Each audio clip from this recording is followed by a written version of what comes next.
አርሰናል በዚህ ሳምንት ደግሞ ከሌላኛው የለንደን ከተማ ክለብ ጋር በእንግሊዝ ፕሪምየር ሊግ ጨዋታውን የሚያከናውን ይሆናል። ባሳለፍነው ሳምንት ከለንደኑ ክለብ ፉልሃም ጋር ጨዋታውን አድርጎ ያሸነፈው አርሰናል በሳምንቱ አጋማሽ ደግሞ በአውሮፓ ቻምፒየንስ ሊግ የስፔኑ ክለብ አትሌቲኮ ደ ማድሪድን ገጥሞ በሰፊ የጎል ልዩነት 4-0 በሆነ ውጤት ማሸነፍ ችሏል።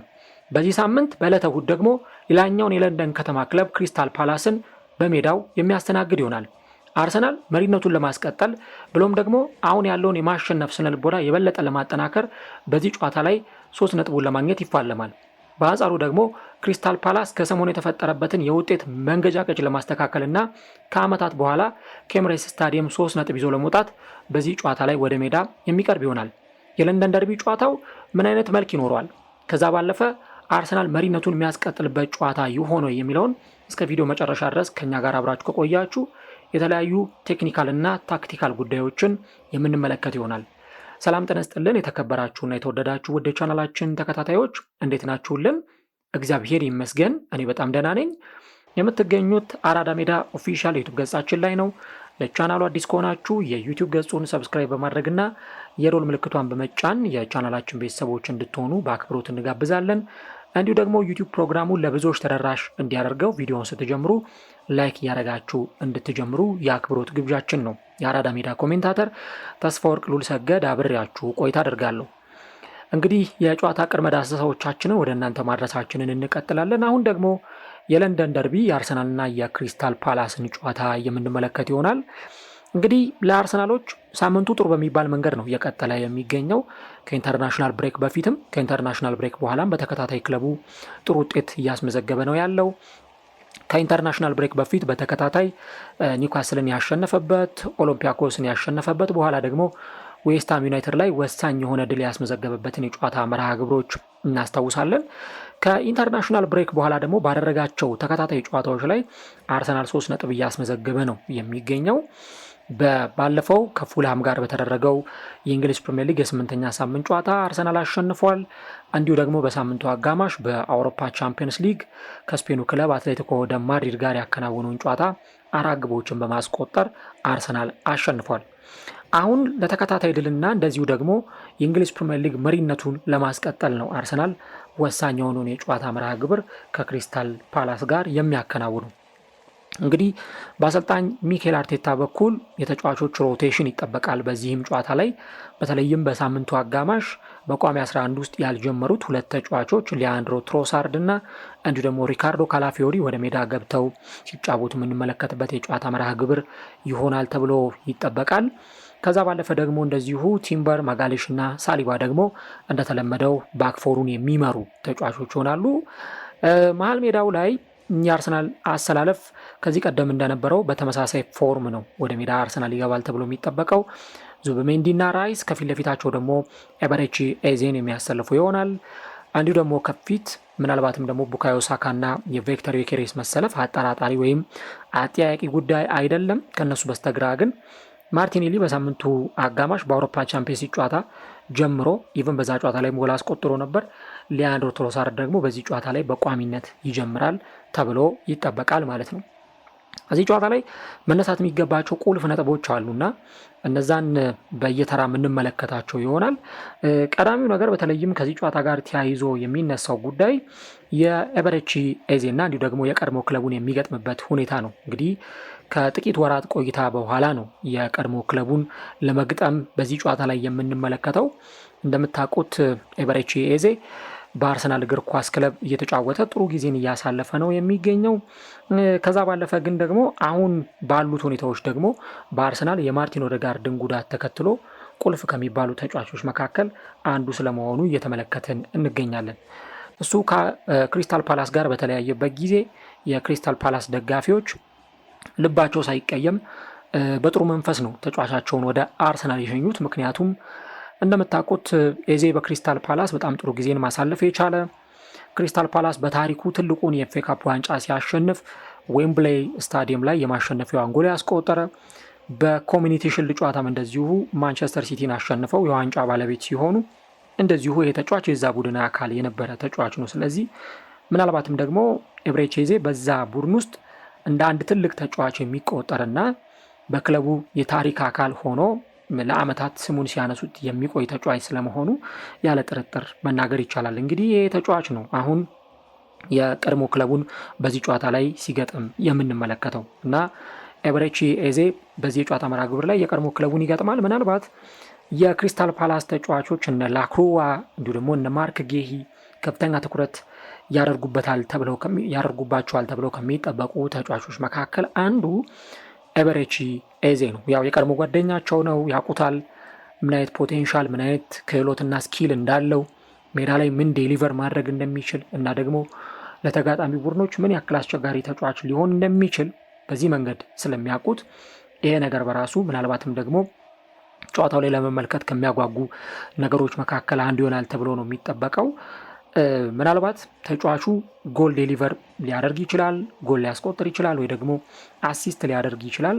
ግን ደግሞ ምናልባትም ጎል እንኳን ቢያስቆጥር ደስታውን ይገልጻል የሚል እምነት የለም። ምክንያቱም ያው የቀድሞ ክለቡን ስለሆነ የሚገጥመው ለአመታት የተጫወተበት አሁን ለደረሰበት ዝና ያበቃው ክለብ ስለሆነ ያን ነገር ያደርጋል ተብሎ አይጠበቅም። ግን በዚህ ጨዋታ ላይ ከሚጠበቁ ነገሮች መካከል አንዱ ኤበሬቺ ኤዜ ከቀድሞ የቡድን አጋሮቹ ጋር በተቃራኒ በሚጫወትበት ጊዜ ምን አይነት አቀራረብ ይኖረዋል፣ ተጫዋቾቹ እሱን እንዴት ባለ መንገድ ማርክ ሊያደርጉት ይችላሉ የሚለው ነገር የሚጠበቅ ነው።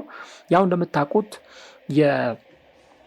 የአርሰናል የአማካይ መስመር አሁን ኦዴጋርድ ከተጎዳ በኋላ ብዙ ዴሊቨሪዎች እና ብዙ የግብ ዕድሎች እንዲፈጠሩ የሚጠበቀው አሁን ኤበሬቺ ኤዜ እየተጫወተ በሚገኝበት ቦታ ላይ ነው። ስለዚህ ምናልባትም ደግሞ ያንን ለማስቆም ከፍተኛ ጥረት ያደርጋሉ ተብለው ነው የሚጠበቁት ክሪስታል ፓላሶች። ስለዚህ የኤበሬቺ ኤዜን ጉዳይ በዚሁ አጋጣሚ የምናነሳው ነው። ከዛ ባለፈ ግን ክሪስታል ፓላስ እንደምታውቁት ለ19 ተከታታይ ጨዋታዎች ያለመሸነፍ ጥሩ ሪከርድ ላይ የነበረ ክለብ ነበር። በተከታታይ ጨዋታዎች ላይ ክለቡ በፍጹም የሚሸነፍ የማይመስል እና ደግሞ የሚያስመዘግባቸውን ውጤቶች ኢቭን ባለቀ ሰዓት ጎሎችን እያስቆጠረ 3 ነጥቦችን ይዞ የሚወጣ ክለብ እንደነበር ስናይ ነበር። በኋላ ላይ ግን በተለይም ደግሞ ኢቭን ሊቨርፑልንም ካሸነፉበትም ጨዋታ በኋላ ቢሆን ተከታታይ ጨዋታዎች ላይ ደግሞ ነጥብ እየጣለ ቡድኑ እየተሸነፈ ነው እየተመለከትን የምንገኘው። ይህንን ነገር ደግሞ እንዴት ባለ መንገድ አሁን ወደ ውጤታማነት ሊያመጡት ይችላል የሚለውን ነገር ነው በቀጣዩ ጊዜ ላይ የምንመለከተው። በኤቨርተን 2-1 በሆነ ውጤት ተሸንፈዋል። ከዛ ደግሞ ከቦርንመዝ ጋር በተደረገው ጨዋታ ላይ ምንም እንኳን ዦን ፊሊፕ ማቴታ ሃትሪክ ቢሰራም እዛ ጨዋታ ላይ ግን ለጥቂት ነው ከመሸነፍ የተረፉት። ዦን ፊሊፕ ማቴታ በዛ ጨዋታ ላይ ያመከናት በጣም ግልጽ የምትባል የጎል ማግባት እድልም የምትረሳ አይደለችም። ከዛ ደግሞ በዩሮፒያን ኮንፈረንስ ሊግ በተደረገ ጨዋታ ትላንትና በኤኢኬ ላርናካ 1-0 በሆነ ውጤት ተሸንፈዋል። ይህ በፍጹም ያልተጠበቀ ውጤት ነበር። ክሪስታል ፓላስ በሜዳው ያደረገው ጨዋታ ነው፣ ያሸንፋል የሚል ግምት ነበረ። ግን ይህንን ጨዋታ ማሸነፍ አልቻሉም እና 1-0 በሆነ ውጤት ተሸንፈዋል። ስለዚህ ኦሊቨር ግላስነር ምን አይነት የጨዋታ አቀራረብ ይዘው ሊመጡ ይችላሉ የሚለውን ደግሞ ይህን በጉት የሚጠበቅ ጉዳይ ነው ማለት ነው። ክሪስታል ፓላስ ለመጨረሻ ጊዜ አርሰናልን ያሸነፈው በ2019 ነበር እና ኤምሬትስ ስታዲየም ላይ እንግዲህ ከረጅም ጊዜ በኋላ አሁን በኤምሬትስ ስታዲየም ለማሸነፍ ነው ይህንንም ጨዋታ የሚያከናውኑት። እንደምታውቁት በባለፈው ዓመት ሁለት ወይም 3 ጊዜ ተገናኝተው ነበር ሁለቱ ክለቦች። አርሰናል 5 ጎሎችን አስቆጥሮ ያሸነፈበትን ጨዋታ እናስታውሳለን። ነገር ግን ደግሞ በፕሪሚየር ሊግ ሲጫወቱ ኤምሬትስ ላይ 2-2 ነበረ ጨዋታቸውን ያጠናቀቁ የነበረው። የነ ኤበሬቺ ኤዜ የነ ዦን ፊሊፕ ማቴታን ጥምረት ብዙዎቻችን እናስታውሳለን እና ጨዋታው እንግዲህ ክሪስታል ፓላሶች ከረጅም ጊዜ በኋላ ለማሸነፍ ወደ ሜዳ የሚገቡበት የጨዋታ መርሃ ግብር ስለሆነ በጉጉት ይጠበቃል። መሀል ሜዳው ላይ ግን ቅድም የኤበሬቺ ኤዜን ስናነሳ ነበር እና በጣም የሚያስገርም ባትል ደግሞ እንመለከትበታለን። በአርሰናል በኩል ጥሩ ጊዜን እያሳለፈ የሚገኘው ማርቲን ዙቢሜንዲ ከአዳም ዋርተን ጋር የሚፋለሙበት የመሀል ሜዳ ፍልሚያ ይሆናል ማለት ነው። እንደምታውቁት በተለይም ደግሞ በክሪስታል ፓላስ አዳም ዋርተን አሁን በብዙዎቹ እየተደነቀ ነው የሚገኘው። እንዲሁም ክሪስታል ፓላስ የተጫዋቹን ውል ለማራዘም ከዛ ደግሞ የውል ማፍረሻውን ከፍተኛ ለማድረግ ከፍተኛ ጥረት እያደረጉ ነው። እንደነ ሪያል ማድሪድ ለተጫዋቹ ፍላጎት አላቸው የሚሉ ዘገባዎች አሉ። ከዛ ባለፈ ግን ማንቸስተር ዩናይትድ ሞር ካርሎስ ባሌባን ከማስፈረም ይልቅ አሁን ፊታቸውን ወደዚህ የክሪስታል ፓላሱ አማካይ ያደረጉ ይመስላል እና በዚህ ጨዋታ ላይም ከማርቲን ዙቢሜንዲ ጋር የሚኖራቸው ባትል በጣም የሚጠበቅ ነው። ሁለቱም ተጫዋቾች በሲዞኑ አጀማመራቸው ጥሩ ጊዜ ነው ማሳለፍ የቻሉት። በተለይም ማርቲን ዙቢሜንዲም ታክሎችን በመውረድ የግብ ዕድሎችን በመፍጠር ጎሎችን በማስቆጠር ፕሪሚየር ሊጉ ላይ እየተመለከት ነው የምንገኝ ተጫዋች ነው። አዳም ዋርተንም ቢሆን ደግሞ ለክሪስታል ፓላስ ጎል ለሚፈልገው እንደነ ዦን ፊሊፕ ማቴታ ጎል ማስቆጠር ሲያስፈልጋቸው ለእነዚህ ተጫዋቾች በደንብ የግብ ዕድል በመፍጠር ረገድ የተዋጣለት ተጫዋች ስለመሆኑ እያየን እንገኛለን እና ይሄም ጨዋታ እንደዚሁ በጣም በጉጉት ነው የሚጠበቀው። እዛው ክሪስታል ፓላስን ካነሳን ግን ደግሞ ዦን ፊሊፕ ማቴታን ማንሳት በጣም አስፈላጊ ነገር ነው። እንደምታውቁት ዦን ፊሊፕ ማቴታ ዘንድሮ ለሱ ጥሩ ጊዜ ይመስላል። ምክንያቱም ለብሔራዊ ቡድን ለመጀመሪያ ጊዜ ጥሪ ቀርቦለታል። ለብሔራዊ ቡድኑ ጎል አስቆጥሯል። እንደውም ኬሊያን ኤምባፔ አሁን በዚህ ሰዓት በብሔራዊ ቡድናችን ያለ ምርጥ የፊት መስመር ተጫዋች ነው በሚል ለተጫዋቹ ጥሩ አድናቆትን ሲሰጠው ነበረ እና ባለፈው ምንም እንኳን ከቦርንመዝ ጋር በተደረገው ጨዋታ ላይ እንደ ወሳኝ የሚባል የጎል እድል ሲያባክን ብናየውም ግን ደግሞ ሃትሪክ ሰርቷል እና ጎል በማስቆጠር የሚታማ ተጫዋች አይደለም። ያውም ዘግቶ በሚጫወት ብዙ ጊዜ ሲያጠቃ በማናየው ክለብ ውስጥ ነው ይህን ያክል ውጤታማነቱን እያሳየ የሚገኘው እና አሁን ደግሞ ምናልባትም በዚህ የጨዋታ መርሃ ግብር ላይ ለአርሰናል ተከላካዮች ለነ ማጋሌሽ እና ለነ ሳሊባ ፈተና ይሆናሉ ተብለው ከሚጠበቁ የፊት መስመር ተጫዋቾች መካከል አንዱ ዦን ፊሊፕ ማቴታ ነው። እንግዲህ ይህ ተጫዋች በተከታታይ ጨዋታዎች ላይ ግቦችን እያስቆጠረ እንደዚሁ ደግሞ ክለቡን ውጤት ይዞ እንዲወጣ እያደረገ ነው የሚገኘው እና ይህ ተጫዋች ለአርሰናል የተከላካይ መስመር ፈተና ይሆናል ተብሎ ይጠበቃል። በባለፈው ዓመት ኤምሬትስ ስታዲየም ላይ እንደዚሁ ጨዋታ 2-2 ሲጠናቀቅ ጎል አስቆጥሮ እንደነበር ይታወሳል። ከዛ ባለፈ ግን ኢስማኤል ያሳር እንደዚሁ በዚህ ጨዋታ ላይ የሚጠበቅ ተጫዋች ነው። ይህ ሴኔጋላዊም ተጫዋች ተጽዕኖ ፈጣሪነቱ ላቅ ያለ ነው። እንዲሁ ደግሞ ኤዲ ኒኬታ የቀድሞ ክለቡን ለመግጠም ወደ ኤምሬትስ ስታዲየም ተመልሶ ይመጣል። ክሪስታል ፓላስ ሊቨርፑልን በገጠመበትና ባሸነፈበት ጨዋታ ላይ ባለቀ ሰዓት ጎል አስቆጥሮ ክሪስታል ፓላስን አሸናፊ ማድረግ የቻለ ተጫዋች ነው እና እንግዲህ የቀድሞ ክለቡን የቀድሞ ጓደኞቹን ለመግጠም ወደ ኤምሬትስ የሚመጣ ተጫዋች ይሆናል። ክሪስታል ፓላሶች ግን በአጨዋወት ረገድ በተለይም አሰልጣኙ ኦሊቨር ግላስነር አጨዋወታቸው ይሄ ወረቀት ላይ ስታዩት ለምሳሌ 3-2-4-1 የሚመስል አይነት አቀራረብ ነው ወደ ሜዳ ይዘው ሲመጡ የምንመለከተው። ነገር ግን ይሄ የባክ ስሪ አቀራረብ ማለትም ላክሩዋ እንዲሁ ደግሞ ማርክ ጌሂ እና ሪቻርድስ የሚጫወቱበት የባክ ስሪ ጥምረት ልክ ክለቡ ደግሞ እያጠቃ በነበረበት ሰዓት ላይ ባክ ስሪ ይሆንና ክለቡ በሚከላከልበት ጊዜ ደግሞ ወደ ባክ ፋይፍ ወይም ደግሞ ወደ 5 ተከላካዮች ጥምረት ይቀየራል ማለት ነው። በዚህ ቦታ ላይ ዳንኤል ሙኞዥ እና ቴሪክ ሚቼል ሁለቱ ተጫዋቾች ወደ ኋላ ይመለሱና ባክ ስሪ ወደ ባክ ፋይፍ ወይም ወደ 5 ተከላካዮች ጥምረት ይቀየራል ማለት ነው። ከዛ በኋላ መሀል ላይ ሁለቱ ተጫዋቾች ይሰለፋሉ። ዊል ሁይስ እና ለርማ ወይም ደግሞ አዳም ዋርተን ሊሆን ይችላል። ከነሱ ፊት ለፊት ደግሞ ሁለት ተጫዋቾች ኢስማኤል ያሳር እና የረሚ ፒኖ በኢበሬቼዜ ቦታ ላይ የፈረመው አዲሱ ተጫዋች ይሰለፍና ከፊት ማቴታ ደግሞ የሚጀምርበት ሂደት ይፈጠራል ማለት ነው። ስለዚህ ፍሉዲቲ ያለው በመዋለል ነው የሚጫወቱት። አስፈላጊ ሲሆን በባክስሪ ይጠቀማሉ። በ3 የተከላካይ መስመር ተጫዋቾች ይጫወታሉ። አስፈላጊ ሲሆን ደግሞ በባክ 5 ይጫወቱና የመከላከል አጥሩን ይዘጉታል ማለት ነው። በሚያጠቁበት ሰዓት ላይ ሁለቱ ፉልባኮች ሙኞዥ እና ቴሪክ ሚሼል በተደጋጋሚ ጊዜ ተሻጋሪ ኳሶችን የሚያደርጉ ወደ ፍጹም ቅጣት ምት ግብ ክልል ውስጥ ኳሶችን በመጣል የሚታወቁ አደገኛ ተጫዋቾች ናቸው። ግን ደግሞ ክለቡ ሲከላከል 5 ተጫዋቾች ሆኑና በባክ 5 ከፊት ለፊታቸው ደግሞ ምናልባትም 4 የአማካይ ቦታ ላይ መጫወት የሚችሉ ተጫዋቾችን አሰልፈው እንደነ ኢስማኤል ያሳር በደንብ ቶሎ ወደ ፍጹም ቅጣት ምት ግብ ክልል በካውንተር አታክ በመድረስ የሚጫወቱ ተጫዋቾችን ያሰልፋሉ። ማቴታ ደግሞ ፊት መስመር ላይ የምናየው ተጫዋች ሆናልና ምናልባትም ደግሞ ይሄኛው አቀራረብ ለነ ማጋሌሽ ለነ ሳሊባ እና ለነ ቲምበር ምናልባትም ደግሞ ለአርሰናል የበለጠ ጨዋታውን ፈታኝ እንደሚያደርገውም ጭምር ነው የሚታመነው። ክሪስታል ፓላሶች ካላቸው የጨዋታ አቀራረብ አንጻር በፕሪሚየር ሊጉ በጨዋታው ላይ 2-3 የጌም ፕላን ከሚያሳዩ ክለቦች መካከል አንዱ መሆኑን በተለያዩ ጨዋታዎች ላይ እየተመለከትን ነው የምንገኘው። ስለዚህ ይሄ ጨዋታም ለክሪስታል ፓላስ በተለይም ደግሞ ጎል እስካልተቆጠረበት ድረስ ምናልባት ክሪስታል ፓላስ የተከላከለ ሊጫወት ይችላል። ግን ጎል የተቆጠረበት ሰዓት ላይ ደግሞ ጌም ፕላኑን ይቀይርና ወይም ስዊች ያደርግና ከዛ በኋላ ወደፊት ወጥተው ሲጫወቱ ሲያጠቁ የግብ ሙከራዎችን ለማድረግ ጥረት ሲያደርጉ ልንመለከት እንችላለን። ስለዚህ የሁለቱ ቡድኖች ጨዋታ ላይ በተለይም አንድ የሚጠበቀው ነገር ይሄንኛው ነው ማለት ነው። ሌላኛው በአርሰናልና በክሪስታል ፓላስ በኩል የምንመለከተው ነገር በተለይም ደግሞ የቪክተር ዮኬሬስን ጉዳይ ነው። እንግዲህ ቪክተር ዮኬሬስ በባለፈው በሳምንቱ አጋማሽ 2 ጎሎችን ማስቆጠሩን ተከትለው ብዙ ሀሳቦች እየተነሱ ይገኛሉ እና አሁን ተጫዋቹ ወደ ጎል ማስቆጠር እንዲመለስ ወይ ደግሞ ወደ ጎል ማስቆጠሩ ሪተርን እንዲያደርግ ብዙ የአርሰናል ደጋፊዎች ይጠብቁ ነበር። እሱም በሳምንቱ አጋማሽ ከአትሌቲ ጋር በነበረው ጨዋታ ላይ 2 ጎሎችን አስቆጥሯል እና ልክ በባለፈው ፕሮግራሜ ላይ እንዳነሳሁት ጎል ማስቆጠር ማለት ለአጥቂዎች ልክ እንደ ኦክሲጅን ነው።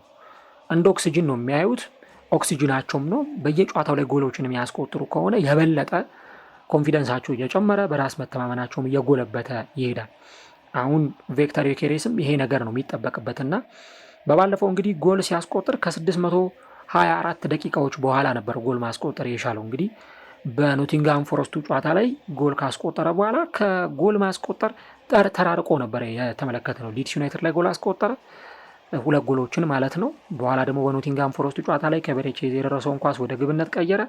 ከዛ በኋላ ግን ከጎል ማስቆጠር ጋር ተራርቆ ብዙ ሰዎችም ትችት እየሰነዘሩበት እንደነበረ አይተናል። ራሳቸው የአርሰናል ደጋፊዎችም እንዲሁ ደግሞ ፕሪሚየር ሊጉ ላይ ያሉ ሰዎችም የበረታ ትችት ያቀርቡበት የነበረው ተጫዋች ቪክተር ዮኬሬስ ነው። ግን ራሱ አርቴታም እንደተናገረው አሁን በደንብ ወደ ጎል ማግባቱ እንደሚመለስ፣ ከዚህ በኋላ ወደ ጎል ማስቆጠሩ ሂደት እንደሚመለስ ነው በርካቶች እያነሱ የሚገኙት። ያው ተጫዋቹን እንደምታዩት የጎል ማስቆጠር ደመነፍስ አለው። ይሄ የአጥቂ ደመነፍስ የምንለው አለው። እዚህ ነገር ላይ ምንም ጥያቄ የሚያስነሳ ነገር የለውም።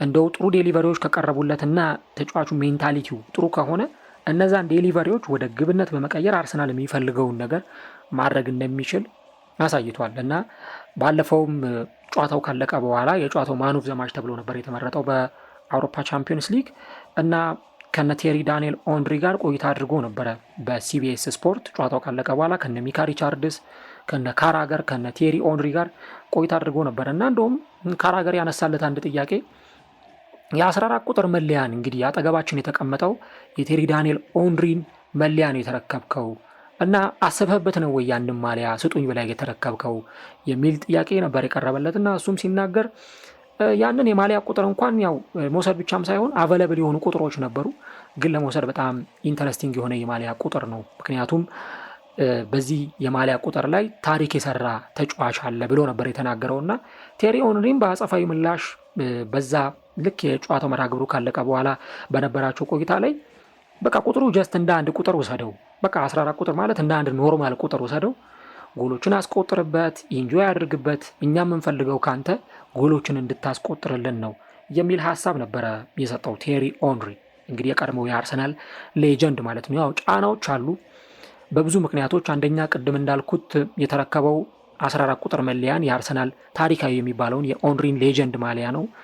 ስለዚህ እዚህ ቦታ ላይ ታሪክ የሰራ ተጫዋች ኢቭን ከቴሪ ኦንሪን በኋላ ፒየር-ኤመሪክ ኦባሜያንግ ጥሩ ፐርፎርም ያደረገበት ማሊያ ነው። ያንን ጫና ነው የሚረከበው። ሁለተኛ ደግሞ ለአመታት አርሰናል የፊት መስመር ተጫዋች ይፈልግ ነበር። ለአመታት እዚህ ቦታ ላይ በደንብ ፐርፎርም የሚያደርግለት ተጫዋች ይፈልግ ነበር የአጥቂ መስመር ቦታ ላይ። እንግዲህ በመጨረሻም ነው ሁነኛ ተጫዋች ተብሎ ቪክተር ዮኬሬስ እንደምታስታውሱት ክረምት ላይ ከብዙ ግብግብ ከብዙ ንትርክ በኋላ ከስፖርቲንጎች መንጋጋ ፈልቅቀው ይህንን ተጫዋች ወደ ክለባቸው ያመጡትና በዚህ መንገድ ያስፈረሙት ተጫዋች ከጎል ማስቆጠር ሲራራቅ ለአርሰናል ደጋፊዎችም ጥሩ ስሜት የሚሰጥ አልነበረም። ግን አሁን ወደ ጎል አስቆጣሪነቱ ተመልሷል። ተደጋጋሚ ጨዋታዎች ላይ ደግሞ ጎል ማስቆጠር አሁን አንድ በተለይ ኤርሊንግ ሃላንድ ላይ የምንመለከተው ሃላንድ እንዴት ነው እንደዚህ በየጨዋታዎቹ ላይ ጎሎችን እያስቆጠረ እያመረተ ያለው ብላችሁ ስትጠይቁ ኮንፊደንሱ ከጊዜ ወደ ጊዜ እየጨመረ እያለ እየመጣ ስለሆነ ነው። ምናልባት 3 ኳስ ሊሆን ይችላል የሚነካው በጨዋታ ላይ 4 ኳስ ሊሆን ይችላል ወይ 1 ኳስ ብቻ ይሆናል የሚነካው፣ ግን ያቺ የሚነካትን ኳስ ወደ ጎልነት ይቀይራታል እና አጥቂዎች ደግሞ ጎል ባስቆጠሩ ቁጥር የበለጠ ኮንፊደንሳቸው እየጨመረ ነው። አሁን ሃላንድም ተከላካዮች እኮ ማርክ ሊያደርጉት ይሞክራሉ፣ በጨዋታ ላይ ተጫዋቹ ሊይዙት ሊቆጣጠሩት ይሞክራሉ፣ ግን የሆነ ሰዓት ወይ ሾልኳቸው ይገባና የሆነ ጎል ያስቆጥራል። በቃ ወይ የክለቡ የማሸነፊያ ጎል ይሆናል የሚቆጠረው እና ቪክተር ዮኬሬስም ደግሞ ይሄንን ነገር በደንብ ሊያመጣው ይገባል።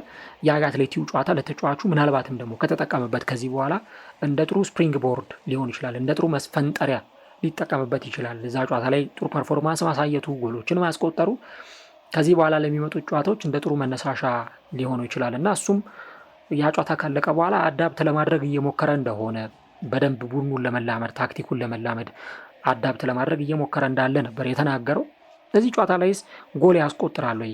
ስፔሲፊካሊ ደግሞ በተከታታይ ጨዋታዎች ላይ ጎል ማስቆጠር ለአጥቂዎች በራስ መተማመናቸውን የበለጠ የሚጨምርላቸው ነውና እስቲ በዚህ ጨዋታ ላይ ዩኬሬስ ግብ ያስቆጠራሉ በድጋሚ የሚለውን እስቲ እናንተም ኮሜንት ላይ የገባችሁ ሀሳቦቻችሁ ልታጋሩን ይችላላችሁ።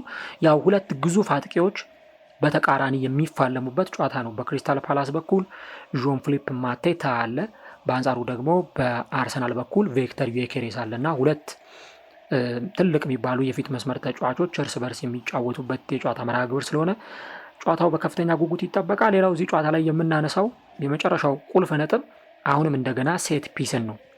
የአርሰናል ደጋፊዎች ሴት ፒስ አጌን እያሉ በየጨዋታው ላይ ሲያዜሙ እንመለከታለን። ያ ደግሞ ያለ ምክንያት የመጣ አይደለም። አርሰናል አሁንም በየጨዋታው ላይ ሴት ፒሶችን እያስቆጠረ ነው። ብዙዎቹ ምናልባት ሴት ፒስ ኤፍሲ ይሉታል፣ አርሰናል የቆመ ኳስ ቡድን ይሉታል። ከዚህ ቀደም ከብዙዎች ጋር ያመሳስሉታል። አርሰናል ግን ለዚህ ነገር ብዙም ግድ የሰጠው ቡድን አይደለም። በተደጋጋሚ ጊዜ ሲያደርገው ስላየን፣ ለምሳሌ ከማንቸስተር ዩናይትድ ጋር በተደረገው ጨዋታ ላይ ዘንድሮ በቆመ ኳስ ነው ካላፊዮሪ ጎል ያስቆጠረው። ከዛ በመለስ እነ ቲምበር ጎል ያስቆጠሩባቸውን የቆሙ ኳሶች እናስታውሳለን። ከኒውካስል ዩናይትድ ጋር በተደረገው ጨዋታ ሁለት ግሩም የቆሙ ኳሶችን ተመልክተናል በማጋሌሽ እና በሜሪኖ አማካኝነት። እንዲሁ ደግሞ አሁንም በዚህ በአውሮፓ ቻምፒየንስ ሊጉ ጨዋታ ላይ የቆሙ ኳሶች ግቦችን ተመልክተናል። በማጋሌሽ በኩል በተለይ የተቆጠረውን እኔ ማጋሌሽ የሚያስገርመኝ 2-3 ተጫዋቾች አጠገቡ እያሉ ወገቡን እንቅ አድርገው ይዘውት ማሊያውን እየጎተቱት እንዴት ሾልኳቸው ገብቶ እንዴት ባናታቸው ላይ ዘሎ ግቡን እንደሚያስቆጠረው ስትመለከቱ ራሱ በጣም ትገረማላችሁ። እና ይሄ ተጫዋች እንደዚሁ በዚህ ጨዋታ ላይ ምናልባትም ለአርሰናል የቆመ ኳስ በጣም አስፈላጊውና ኢምፖርታንት የሚባለው ተጫዋች ነው። ባለፈው ሳምንት አርሰናል ፉልሃምን 1-0 በሆነ ውጤት ሲያሸንፍ ጎሉ የተቆጠረው በቆመ ኳስ መሆኑን ማስታወስ ይጠበቅብናል። ከማዘመት የተሻገረውን ኳስ ማጋሌሽ አመቻቸለት። በኋላ ደግሞ ሊያንድሮ ትሮሳርድ ወደ ጎልነት ያችን ኳስ ቀየራት ማለት ነው። ከእንደገና በተመሳሳይ በአውሮፓ ቻምፒየንስ ሊጉም ጨዋታ ማጋሌሽ ያመቻቸለትን ኳስ ቪክተር ዩኬሬስ ሲያስቆጥር ተመልክተናል። ስለዚህ አሁንም ምናልባት የአርሰናል ደጋፊዎች ሴት ፒስ አጌን ሲሉ ብትሰሙ ብዙም ልትገረሙ አትችሉም፣ ልንገረም አንችልም። ምክንያቱም የአርሰናል የቆመ ኳስ አሁንም ጥቅም ላይ ስለሚውል እንደ አስፈላጊነቱ አርሰናል ጎል በሚፈልግ ሰዓት ላይ የቆመ ኳስ ቴክኒካሊ ጥቅም ላይ ሲውል እንመለከታለን። አርሰናል 9 ወይ 10 ወይ 12 የማዘመብ ቢመታ 3 ወይ 4ቱ ወደ ግብነት ሊቀየር እንደሚችል መገመት ከባድ አይሆንም እና ያንን ነገር ነው ባለፈውም ዲዮጎ ሲሞኒ የአትሌቲኮ አሰልጣኝ ጨዋታው ካለቀ በኋላ አንድ የሰጠው አስተያየት ሚኬል አርቴታ በእንግሊዝ ብቻ ሳይሆን በአውሮፓም በጣም ከባድ የሚባል ክለብ ገንብቷል ብሎ ነበር ሲናገር የነበረውና እንግዲህ ይሄም ክለብ ምናልባት በጣም አደገኛ በሆነ ሁኔታ በቆሙ ኳሶች ሲጠቀም ልንመለከተው እንችላለን። ክሪስታል ፓላስ በ13 ነጥቦች 8ኛ ደረጃ ላይ ይገኛል። 12 ጎሎችን አስቆጥሮ 8 ግብ የተቆጠረበት 4 ንጹህ ግብ ያለው ክለብ ነው። አርሰናል ግን ያው የመከላከል መዋቅሩን ደጋግመን አንስተነዋል፣ ያው መደጋገም እንዳይሆን በሚለው ነው።